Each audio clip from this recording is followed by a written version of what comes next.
ఇంట్లో మంచినీళ్ళు తాగుతున్నారా? అయితే కాస్త జాగ్రత్త. 1కి 2 సార్లు చూసి తాగండి. మున్సిపల్ కార్పొరేషన్ సరఫరా చేస్తున్న నీళ్లలో పురుగులు వస్తున్నాయి. కొన్ని చోట్ల ఇంటి పనులకు తప్ప తాగడానికి పనికి రావడం లేదన్న ఆరోపణలున్నాయి.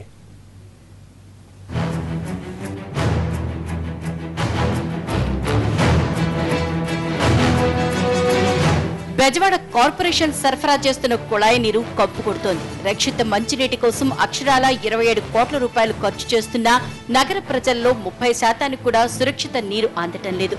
బిందె అడుగును చూస్తే మురికి స్పష్టంగా కనిపిస్తోంది. పురుగులు తిరుగుతున్నాయి.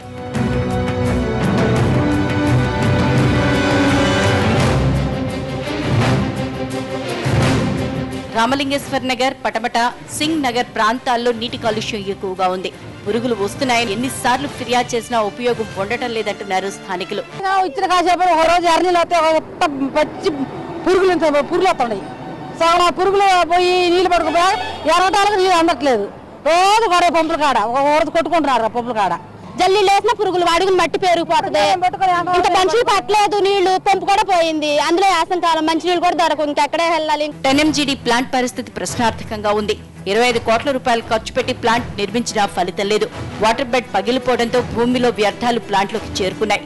దీనికి తోడు సమీపంలోని నీటి శుద్ధి ప్లాంట్ నుంచి వచ్చే నీళ్లు కూడా ఇందులో చేరి పురుగులు వస్తున్నాయి. అధికారులు మాత్రం ఇంకా కోట్ల రూపాయల కబుర్లు చెప్తూనే ఉన్నారు. ఇక్కడ కూడా సమ్మర్ యాక్షన్ ప్లాన్ కింద ఆల్రెడీ ఒక కోటి రూపాయలు విలువైన వర్క్ అని కూడా టెండర్ పిలిపించి కొన్ని వర్క్లని కూడా మొదలుపెట్టి కంప్లీట్ చేయడం జరిగింది. కొన్ని వర్క్లు ఇప్పుడు కూడా జరుగుతూ ఉంటున్నాయి. సో ఇవన్నీ కూడా మనకు చాలా వార్ ఫుటింగ్ బేసిస్లో దీన్ని కంప్లీట్ చేసుకుని ఎక్కడ కూడా ఎలాంటి నీటి ఒత్తిడి లేకుండా చేయడానికి ప్రయత్నం చేస్తున్నాం. అసలే వేసవికాలం నీటి సరఫరాలో ఇబ్బందులతో పాటు ఈ ఏడాది కొత్తగా నీటి కాలుష్యం కూడా బెజవాడ ప్రజల్ని ఇబ్బంది పెడుతోంది. కోట్ల రూపాయలు ఖర్చు చేస్తున్నా ముందు చూపు లేని అధికారులు, అవగాహన లేని పాలకుల వల్ల బెజవాడను తాగునీటి కష్టాలు వదలటం లేదు.